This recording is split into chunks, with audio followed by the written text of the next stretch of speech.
Welcome to the Quincy Gems pregame show leading up to the Quincy Gems and the Springfield Sliders. Once again with Bill Schuler, voice of the Gems. Bill, it looks like the only team we're going to see in this 2-week period are the Springfield Sliders. It sure seems like it. That's the way the schedule sits. I know there's a run of games coming up later where we see a lot of Hannibal, and there are stretches where everybody's going to go through this. You're going to get very familiar with the opponent in a very short time here. Well, definitely. Springfield, they've won their last 6. I mean, they're on a roll at 12-8 in a 3-way tie with Danville and Terre Haute for first place in the division. And last night, a 9-8 win over the Butler Blue Sox. Or not last night, the night before. So, what do the Gems have to do after 2 days off, one unexpectedly and the other one planned? Well, what happened in the game over at Terre Haute, I'll take that. Solid pitching, particularly out of the bullpen in that sweep.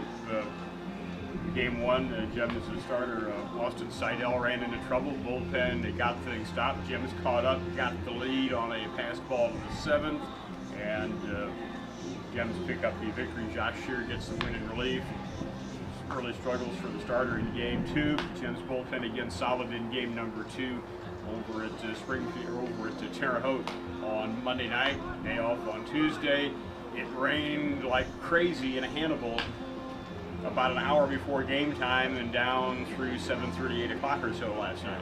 So, well, weather's one thing you can't change in baseball. You can switch out lineups and everything else. But hopefully after a few days, rest and recuperation coming off that scheduled doubleheader, the Gems are ready for this game against Springfield.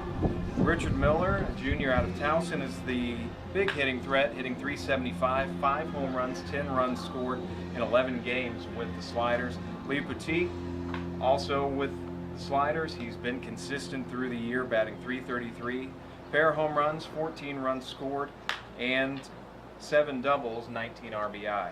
So, 2 batters to watch out for, but Springfield not really popping out with too many other batters in this lineup, so hopefully fortuitous, at least for the Gems, which have kind of made their name with their bullpen this year. And the standings have really compressed in the last few days. 3-way tie as far as games behind column. Springfield 11 percentage points back.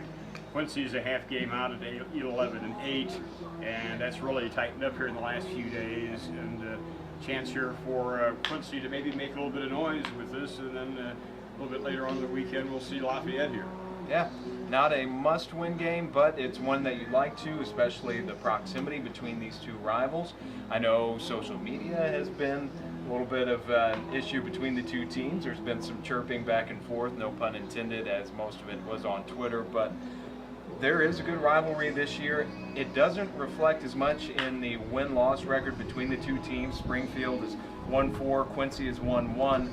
37 runs to Springfield this year against Quincy, and 30 scored by Quincy against Springfield. So, good rivalry, kind of the rivalry the front office hoped we'd have with Hannibal, but Springfield's close enough, so we're able to play into that. And when you have to bring the social media age into baseball, it's entertaining, but you kind of wonder what is what. So, very good Gems team as of late. Very good Springfield team coming in with 6 straight wins. And I know we talked to Bailey Montgomery about his versatility with this team and his consistency, as he is one of the few players that hasn't been part of this roster turnover early in the season. And I know he's had experience.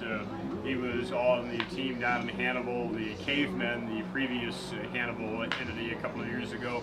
9 games at the tail end of the season, .276 batting average. They were running people in and out of there like crazy at that point in the year, as that was late in the season, teams not doing well. Guys would get worn down, and they were working the phones like crazy to have a full roster. And Montgomery came in there and did some good work, and through that there's a connection Bailey Montgomery made with a youngster there that was around the ballpark. And watching our 7th inning stretch here are familiar with Dougie. Yeah, and Bailey actually has carried that over. He talks about that a little bit in our interview with him, but so much so that one of the local television stations here in Quincy is naming him a Hometown Heroes to his surprise tonight, and that honor will happen. He'll have it bestowed by Dougie pre-game, so much to his surprise, but also talked with us a little bit about his consistency so far and being familiar with the area as a Leatherneck out of the University of Western Illinois. It's just an hour or so up the road from here, and there's been, over the years, a fairly strong connection with Western Illinois baseball coming through the Prospect League, and before that the CICL here. And local guy Paul Rushell, you might remember from the Cubs and the Cleveland Indians, pitched for the Quincy Cubs here. He was a Western Illinois graduate, also a CICL guy, so that connection goes back to the very roots of the league. Yep, and right now, the way Bailey Montgomery's been playing, it's been beneficial to the league, and to the gym. So we will go to that interview with Bailey Montgomery and return with tonight's starting lineups with the voice of the Gems, Bill Schuler. Bailey went to Western Illinois, so you're a relatively local guy, knew a little bit about Quincy before you came here. What's your impression been of playing for the Gems so far this year? It's just a winning culture. I played in Hannibal. I played at a lot of the different Prospect League stadiums and played against a bunch of different teams. Just a different winning culture here. Fans come out and watch us every night. Just a really fun atmosphere for summer baseball. Great. And it's kind of shown recently you've developed some great relationships with the fans. Can you explain that a little bit? Yeah, me and good fan Dougie Brawley gotten a lot of questions. A lot of people interviewing me lately. Dougie's blind and autistic. He's a 10-year-old kid that's from Hannibal. I developed a relationship with him. I was playing for the Cavemen 2 years ago, and we've stayed in touch. Grew very close with him and his family. So after every game, we get Dougie on the bullpen mound down the left field line. We play a little catch after the game. Just awesome. He brings energy, and he's always excited to be at the park. So I really just love feeding off that energy he brings. Just makes me more excited and show how grateful and lucky we are to play the game every day. And it's a great mentality to go about on and off the field. So what's your biggest goal on the field while playing for the Gems this summer? Just trying to get better, working on my craft every day. I knew Coach Meyer before I came, played against him in DuPage when I was in Hannibal.